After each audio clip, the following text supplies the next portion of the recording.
Hi, welcome to the bonus workshop for session 20. We have come a long way. I hope you have learned a bunch through this whole process. Let's look at what we learned this session. We talked about chords, inversions, abbreviations of some chords. We learned about alternate bass chords. I taught you about open string, these drone chords. We learned diminished, augmented chords, as well as keys to being a good musician. Now, the most important skills for you to walk away from this session that I'm interested in passing on to you is learning these new chord forms. I have already given you a bunch in the book. We're going to learn actually some more new ones in this bonus workshop. So if folks don't watch this one, they're going to miss some good stuff. And I want you to pull away understanding chord abbreviations. That's going to be a key thing in being able to apply these chords in written music. So let's get started. I'm not going to go through them all, but I wanted to touch on a few of the things regarding the chords that we have covered. Let's first talk about alternate bass chords and inversions. Remember, the chord is on top and the bass note is underneath the slash. That's the important thing with these bass chords, these alternate bass chords and inversions. The chord is on top, the bass note is underneath the slash. We covered a few types that have the third in the bass, which is a very common form you're going to see, like the D with the F sharp and G with a B. But you will also see chords, especially in country music, with the fifth in the bass, like maybe a C chord with a G in the bass. Or maybe like an A2 chord, but I'm going to include that low E in the bottom of it. Remember how I told you never to play those low strings? Well, here we're starting to play that. Or what about a D2 with an A in the bass? Gets that growly sound. While we're talking about these slash chords, let me give you a fun one that you can use in any circumstance, and you will sound like the hippest guitar player around. I didn't mention this in the main presentation. See, it pays to stick around and watch the bonus workshop. Here's where I tell you all the good stuff and all of my real secrets for all this stuff. The tritone augmented chord. You're probably saying, what in the world is that? The musical term tritone refers to a note that is three whole steps away. Three whole steps away. In C, the tritone would be an F sharp, right? C to D, D to E, E to F sharp. Three whole steps away. That is exactly the midway point between the scale. In G, the tritone would be a C sharp. Let's count that up. Here's G, A, B, C sharp. So the distance between G to C sharp, that would be considered a tritone. So what am I talking about with this chord? So here's the deal. I put an augmented chord with its tritone in the bass. So in C, it would be a C augmented with an F sharp in the bass, which would look something like this. If the F sharp, the pivot note, is on the sixth string, it looks like this. If I just transpose all of these up and the F sharp is on the fifth string, then I end up with this big one way up here. And that's the form. And you may think, what a gross sounding chord. What on earth could I possibly ever do with that? Also, you're muting that middle string there, by the way, that fourth string on that upper form. If I do the lower form, I'm muting that fifth string. Now, I know this sounds uninteresting, but wait till you see what this little guy can do. I can approach any chord. You ready? This is important. I can approach any chord, major or minor, from one half step above using this chord, and I have a very hip-sounding chord progression. Let me show you what I mean. Let's get some practice with this. Let's say I wanted to get to a sixth-string F major seventh. Very common chord. Then I'll slip this chord one half step up right before it for a very cool sounding progression. So I have something like this. 2, 3, 4. See how that? I've got an F sharp that's going down to the F, and then I also have the C augmented, which is functioning like a dominant going to that 1 there. So it's a 5-1, but I have this chromatic thing in the bass. What if I did a G minor seventh?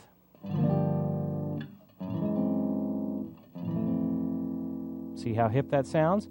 What if I wanted to get to a B flat major seventh on the fifth string, this chord? Then I can use my fifth string version, a half step up, to get me there. Or if I did something like this. like a 2, 5, 1 there. See how this chord really pulls down to that 5 chord, or to the 5th string B flat. But that's not all. This chord works equally well going to a minor chord. Let's say I wanted to get to a 6th string G minor chord. Then I slip this chord on an A flat and listen to what happens. Let's say I'm going for this chord. I slip it right before it.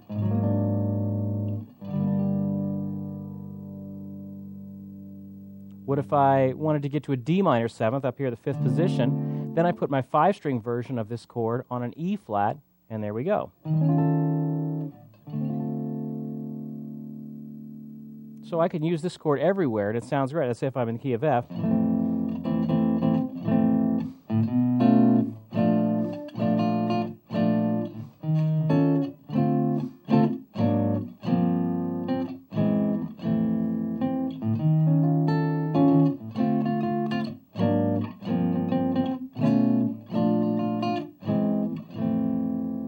See how that, suddenly it sounds like I know a million chords. I'm actually doing the same chord in 2 different forms, right a half step above every one of those chords, and it works fine. People think I'm a really hip guitar player, and they'll offer me high-paying gigs and free food and all kinds of stuff, when really all I'm doing is using one form, and it's rather easy to play on a guitar, and I just play it up a half step up from the chord I'm going to. Okay, let me show you some other things. Let me show you a few more of the money chords on guitar. Money chords are the chords that guitar players use that really sound great and characteristic for guitar. Here is my absolute favorite of all time, an E minor 9th. Now, what do I have here? I'm not playing that 5th string, and I almost have like a bottom half of a C chord just up here at the 3rd position. So I end up with this F sharp and this G clashing against each other. And I can even go down to go all the way down. Now, watch all the great things I can do with this.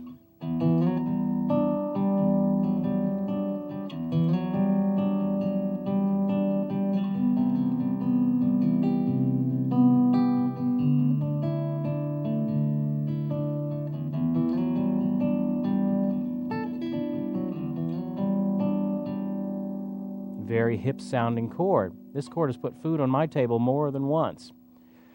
Now, there's also, you can do all kinds of variations with it.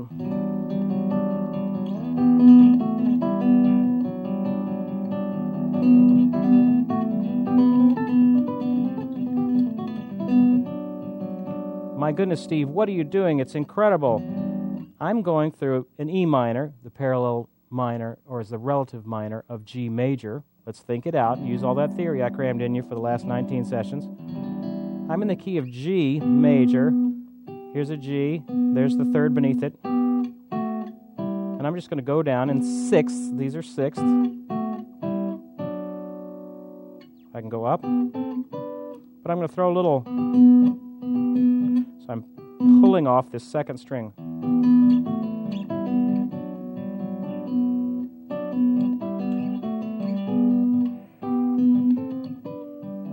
Go the next string.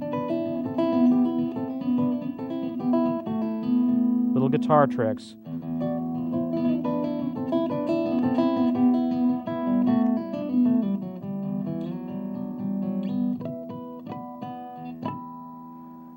So that's the E minor 9th. Now let me show you another one. This is up at the 5th fret, and it's a D minor 9th. Doesn't matter whether you play with 1 and 2 or 2 and 3. And again, I have that E and F together that makes this sound cool.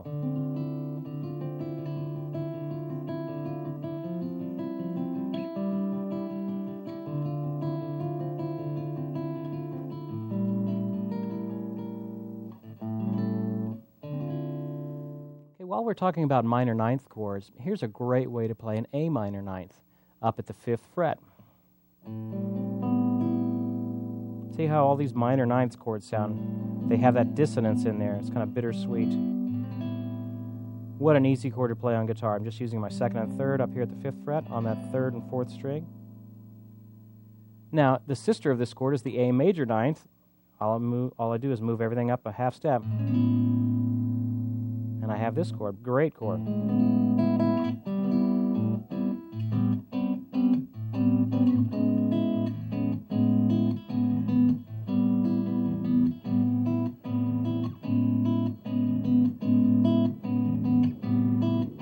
can get a lot of good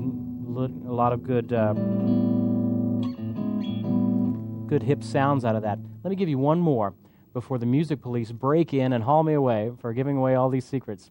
Here's a hip way to play a D sus. Here's the normal way to play a D sus, regular old D sus.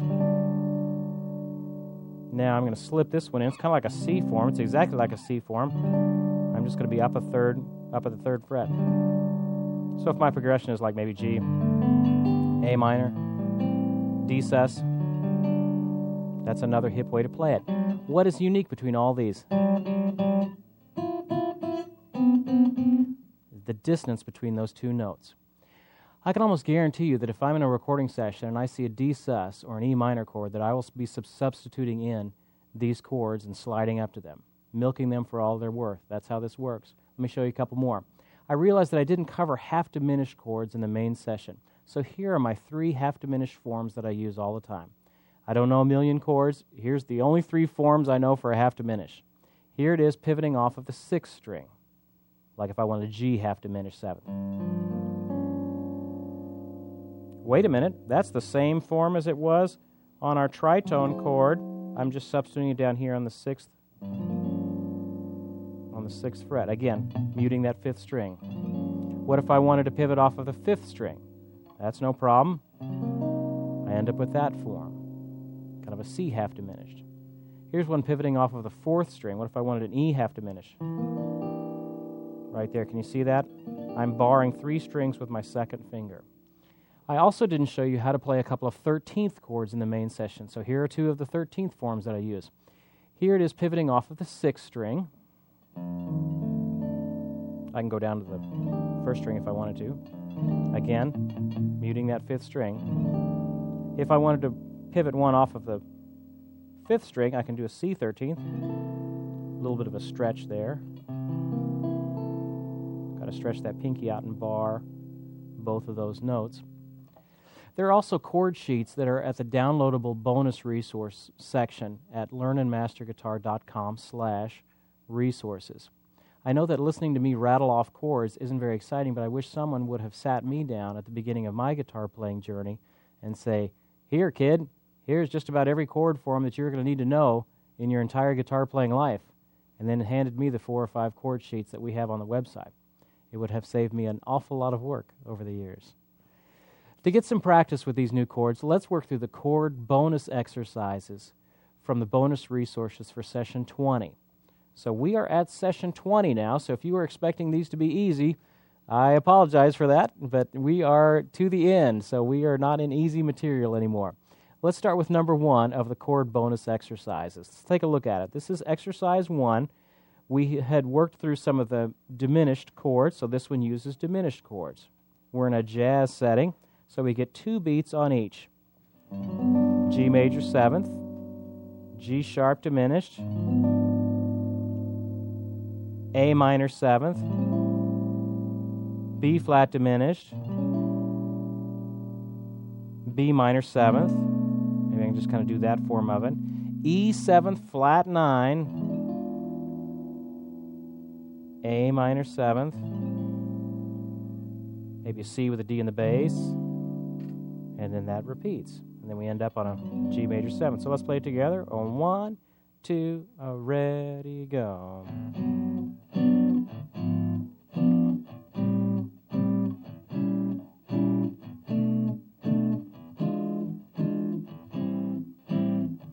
Do it again.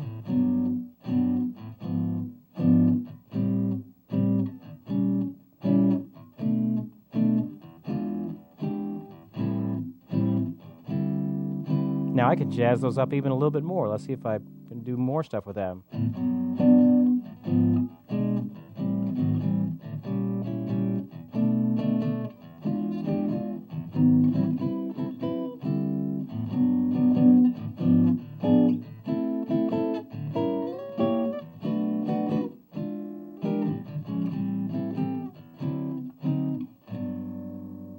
There, I really threw in a whole bunch of different chords on that one. Exercise 2, let's take a look at that. This has more of a Latin jazz kind of a feel to it, I was thinking. We have an E minor 9th, going to an A 13th, back to an E minor ninth, A 13th. If I really wanted to play around with it, I actually don't even have to play the 5th and the 6th string. I could just go, just moving one finger, and that gets the same tonality as the other ones. It's a little trick guitar players use. Then I go to a D minor ninth, G 13th. Then look what I'm doing here. I'm going to give you a 2-5 going back to that E minor. So I end up with a F sharp half diminished, maybe a B augmented, going back to that E minor ninth. Oh, there's my good E minor ninth again. I'll save him for the end. 1, 2, ready, go.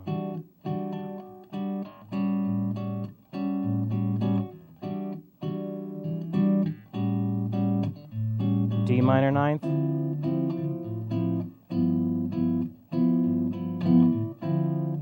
F sharp to B. Kind of alternate the bass notes there on that minor chord.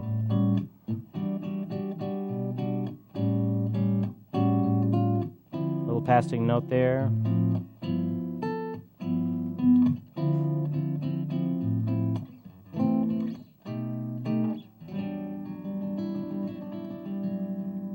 Now that's something that you would hear more in a jazz style. Exercise number 3. This is more of an open finger style. Look at the chords we have there. We have an A2, F major 7th, G. Okay, then that repeats, and I have an F sharp minor 11th.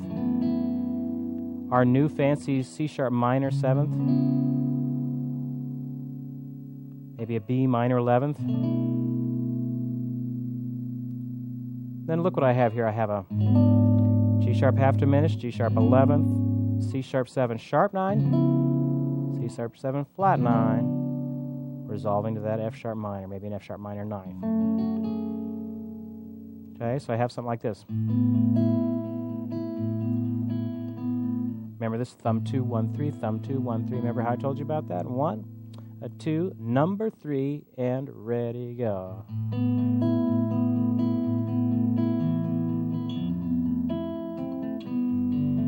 Repeats back to that A2.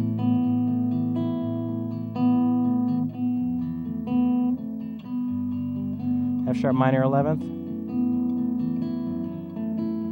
C sharp minor 11th.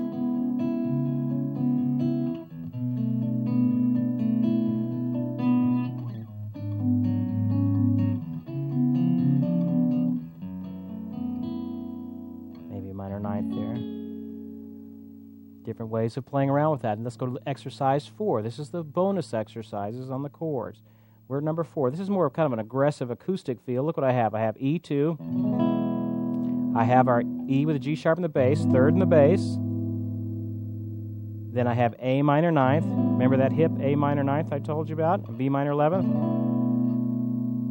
It'll repeat that 4 times. Then we'll have our new hip C major 7th. Our new hip D6-9, and end up with the E. Let's see if I can play this. 1, 2, nice and strong, and go.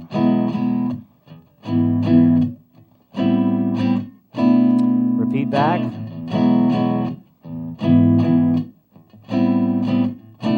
Do it again.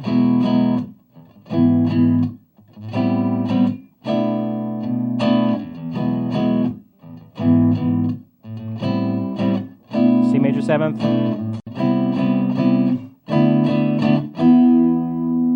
There you go. Now, the last one, exercise 5, gets you some practice on the tritone augmented chord that we talked about. Sorry about the fancy name on that. Just had to name it something there. Look at this. We have a G minor 11th going to our magic chord to F major 7th. Then it repeats that. Then we have C minor 11th. Our magic chord again, B flat major 7th, and then look, I shift up. I'm approaching that D minor. I'm approaching to the G minor. Now I'm approaching to the F. 2, ready, go.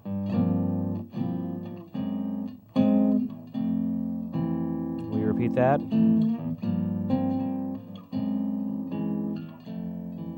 C minor 11th.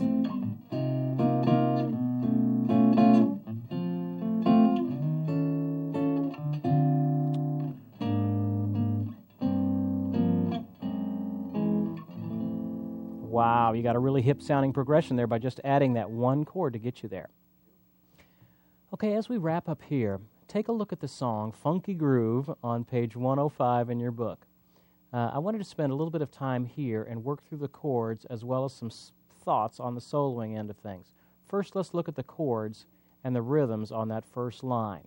Okay, so line 1, what do we have there? An A-flat major 7th. Look, it's got a triangle there. That's the jazz abbreviation for A-flat major 7th. If I wanted to, I could substitute an A-flat major 9th in. Then I go to an E-flat with a G in the bass, which actually you'll notice that's more of like an E-flat 2 with a G in the bass, and it doesn't even have an E-flat in it. F minor 7th, E-flat major 7th. Now, you can play that A-flat major 7th down here at the 6th string, so you end up with something like this.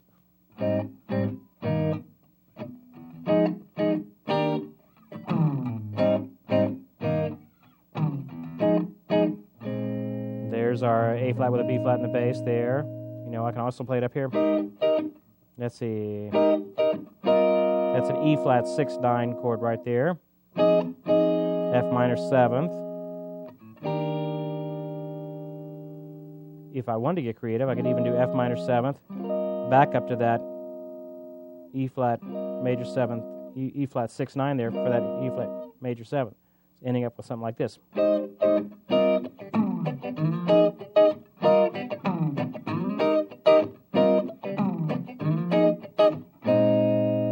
If I want to play it down.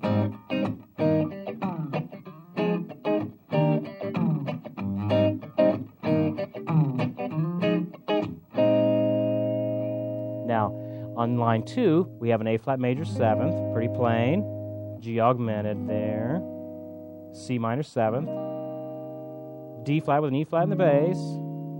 Again, I can get a lot of mileage out of other notes here.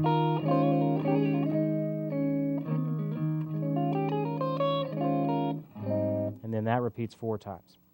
Okay, let's talk about soloing ideas. Well, before we even get into it, let's do our good soloing things. What key are we in?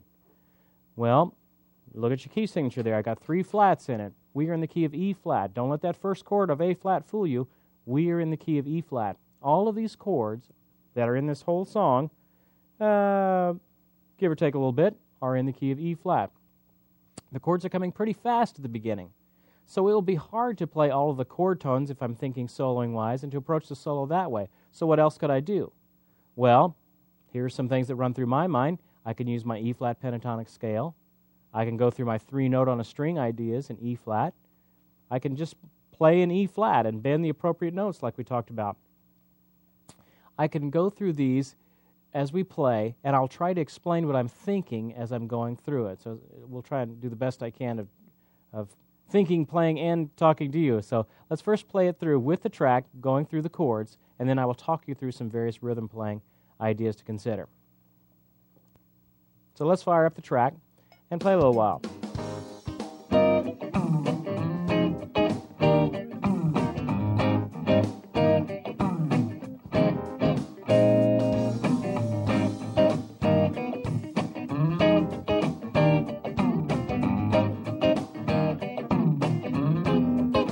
Now let me play it up.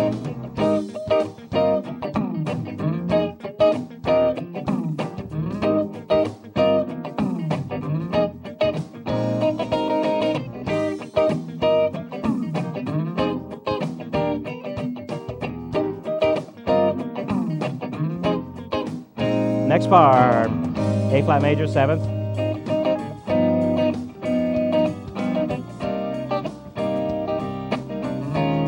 Okay, now I can do some other stuff, maybe some other chords.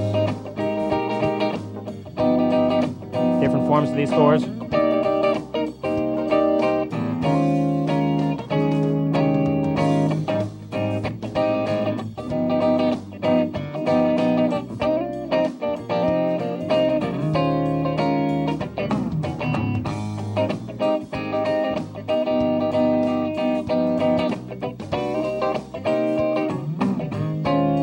Then back up to top.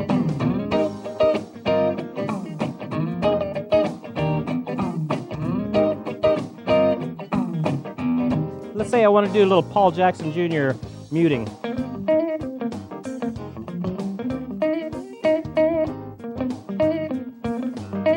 I'm just hanging around E flat.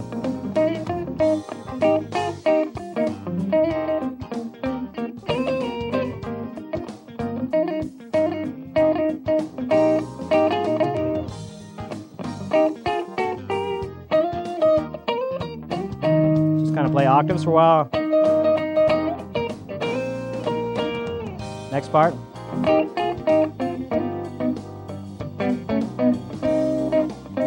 Trying to stick with a two-note thing. What else can I do here?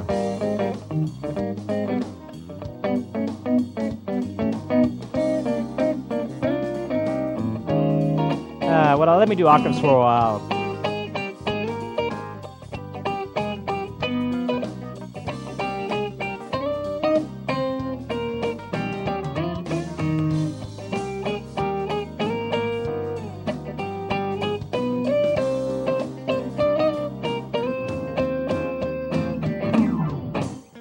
These are just some ideas to work through. Now, from a rhythm perspective, let's talk about soloing ideas. Okay, we're going to play through this one more time, but I want to talk through some different soloing things. What can I try? Well, let's say I'm going to solo over this whole thing. I can do pentatonic scale, I can add blues notes, I can do maybe my 3-note on a string ideas, do some sliding licks in E flat. Let's fire up the track again, and I will play more of a soloing approach. So let me change my sound a little bit, get a little bit more of a soloing type of sound, add a little bit of reverb, a little bit of delay. Maybe get a little bit of distortion happening. Maybe not. Okay, here we go. Let's try it. Let's fire up the track. I'm just going to be in the key of E flat. Maybe I can do my E flat pentatonic.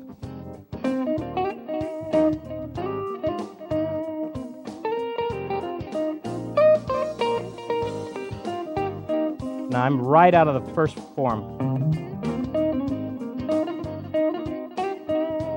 Maybe I can go to another form, second form.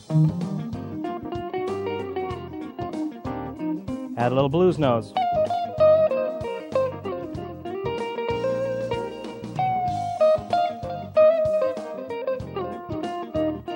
Maybe I can do a little, I can copy that an octave lower.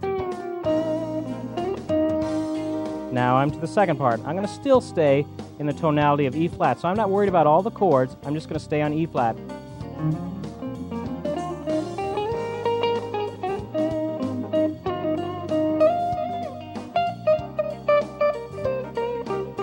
Maybe I do a little 3-note on the string stuff.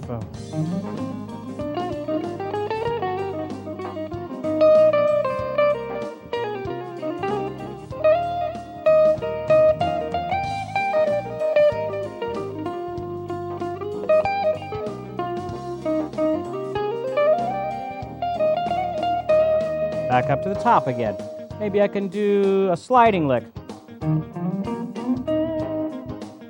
Remember those sliding licks we talked about? And play 2 notes at once. Let's do thirds. This is an E flat and a G, just going down the scale.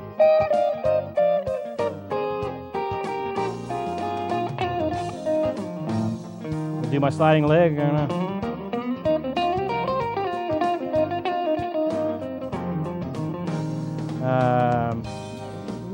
Let's do chord tones.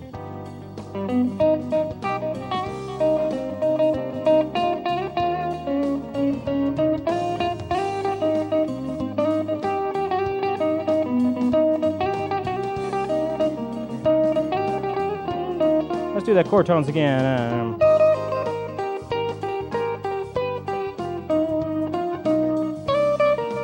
Adding the 9th there. Oh, what else we do? Let's do octaves.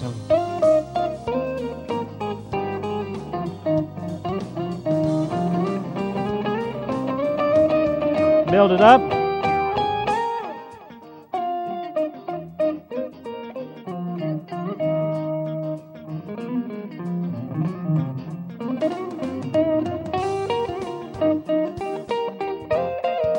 sliding fours.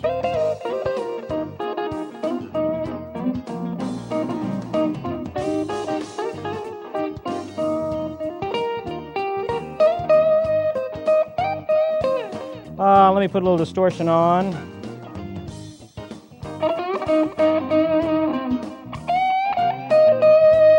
Maybe bend some notes.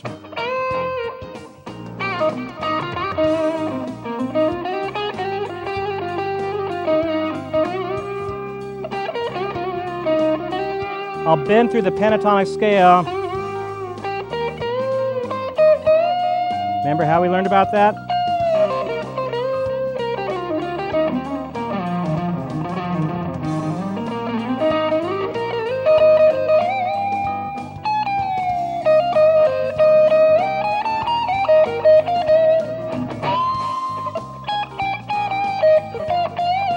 Bending up that third.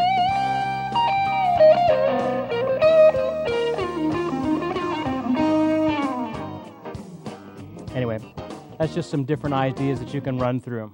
Let me encourage you for a second. Keep striving to hit the high notes. This is our last time of me being able to talk to you in this encouraging way. Here we are at the last session. I hope you have learned a lot. I've tried to pour into you as much as I can about guitar playing and being a good musician. Let me take a second to tell you a key concept to your continued musical growth beyond this course.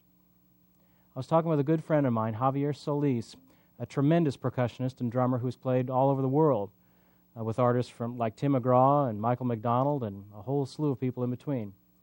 And I've seen Javier on The Tonight Show. I've seen him on TV many times. Just a tremendous player and a fine man of character. And Javier was talking about a mutual musician friend of ours as we were just sitting here chatting in the context of whatever happened to old so-and-so.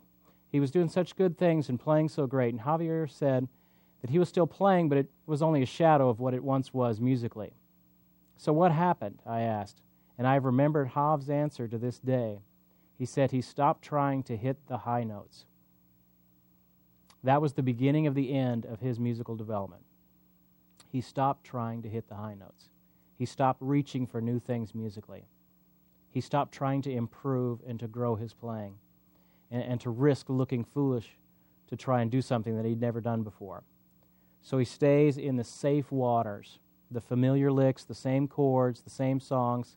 He's content to stay in the shallow end of the musical pool where it is nice and safe. Now, whether it's this course or any other course, I would encourage you to keep striving to learn new things, to play things that you never thought of before.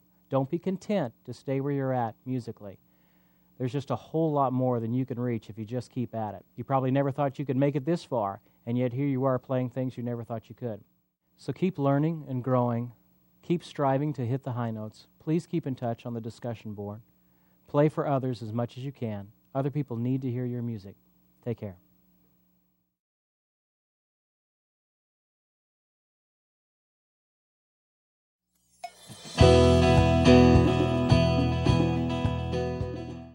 Okay, for this session, here's some tips to learning this material.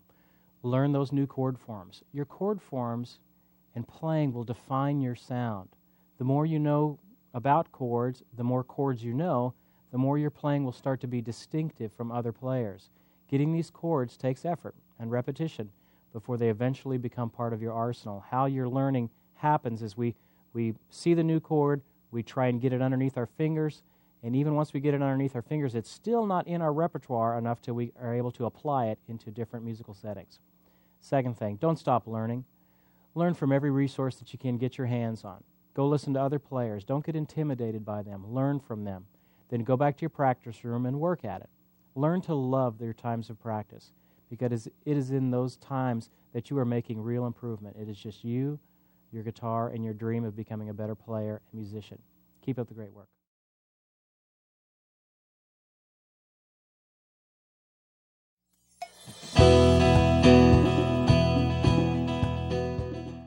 You're ready to move on from this session. We even debated on whether even to have a ready to move on from this session, but I thought I'd throw a couple things in here. You're ready to move on when you've learned all the new forms that were introduced in this session and in the bonus workshops, because I introduced a whole bunch in that last bonus workshop. You're ready to move on when you can play the jam-along songs at the tempo that the track indicates. Keep learning, keep growing, keep in touch with us if you can, and I'll look forward to hearing great music from you. We'll see you.